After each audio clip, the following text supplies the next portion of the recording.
رسول پاک کا وصال ہوا نا، حضرت بلال نے منہ سے لفظ ہی کوئی نہیں ادا کیا.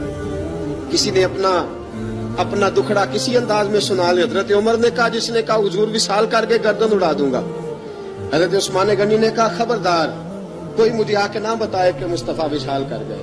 حضرت علی المرتضیٰ رضی اللہ تعالیٰ عنہ نے فرمایا، نہ بھائی میرے مصطفیٰ پر تو موت آتی ہی نہیں، جس طرح آپ لوگوں پہ. سب لوگوں نے اپنے اپنے اظہار کر لیے نا، بلال نے کسی کو دکھ بتایا ہی نہیں.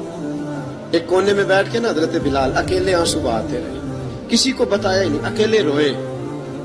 ایک شخص کہنے لگا، یار بلال بولتا نہیں. کہا نہ بلاؤ اسے.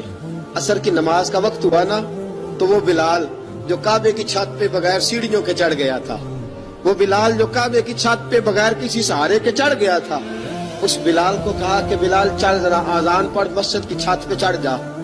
حضرت بلال کئی بار چڑھے اور کئی بار گرے، کئی بار چڑھے اور کئی بار گرے.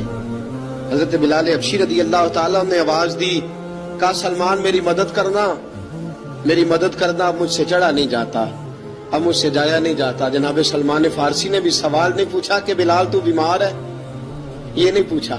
حضرت بلال کو 2-4 صحابہ نے اٹھایا، چھت پہ پہنچایا. بلال نے اذان شروع کی. جب کہا نا اللہ اکبر اللہ اکبر، وہ آواز جس میں بڑا سوز ہوتا تھا، بڑی درد، بڑی بلندی ہوتی تھی، بڑا جوش خروش ہوتا تھا، آج وہ آواز دب گئی. جب بلال نے کہا نا اشہد ان لا الہ الا اللہ، حضرت بلال رضی اللہ تعالیٰ عنہ نے تھوڑی دیر روک کے سانس لیا. جب کہا نا اشہد ان محمد رسول اللہ، جو سارے چپ کھڑے تھے نا، ان میں سے ایک بابا رو پڑا، جس کا نام ابو بکر صدیق تھا.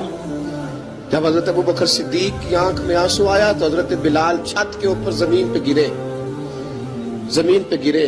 اور کہا ابو بکر یہ ڈیوٹی کسی اور کی لگا دے، یہ ڈیوٹی کسی اور کی لگا دے، اب میری روح اجازت نہیں دیتی، مصطفیٰ کریم کے بعد مجھ سے اذان نہیں پڑھی جائے گی. آپ نے واقعہ سن رکھا ہے کہ ایک بار صحابہ نے بلایا، دوبارہ آئے، حضور خواب میں ملے. کہا بلال تو آتا کیوں نہیں؟ بلال چھوڑ کے چلے گئے تھے. فرمایا اب میرا یہاں دل نہیں لگتا. ملک شام کے شہر حلب میں چلے گئے تھے، چھوڑ دیا تھا مدینہ منورہ. اب میری نگاہوں میں جچتا نہیں کوئی، جیسے میرے محبوب ہیں ایسا نہیں کوئی. حضور خواب میں ملے، آئے مدینے. حضرت بلال آخری بار، لوگوں نے کہا اذان پڑھو. کہا مجھے وہ اذان بھول ہی گئی ہے جو مجھے مصطفیٰ کریم کے زمانے میں پڑھا کرتا تھا، مجھ سے نہیں پڑھی جاتی. نہ مجھے کہو، میں کیسے پڑھوں؟ امام حسن اور حسین نے آ کے دامن تھاما نا، تو کہا بیٹا میں تمہاری نانی کا بھی نوکر رہا ہوں، میں تمہاری ماں کی چکی بھی پیستا رہا ہوں، مجھ سے کوئی فرمائش نہ کر ڈالنا. میں نے نوکری کی ہے، اور مجھے اگر اللہ نے توفیق دی تو میں تمہارے بچوں کے پیر بھی دھویا کروں گا. لیکن امام حسن رضی اللہ تعالیٰ عنہ نے فرمایا بلال ایک بار تو اذان سنانی پڑے گی. سنا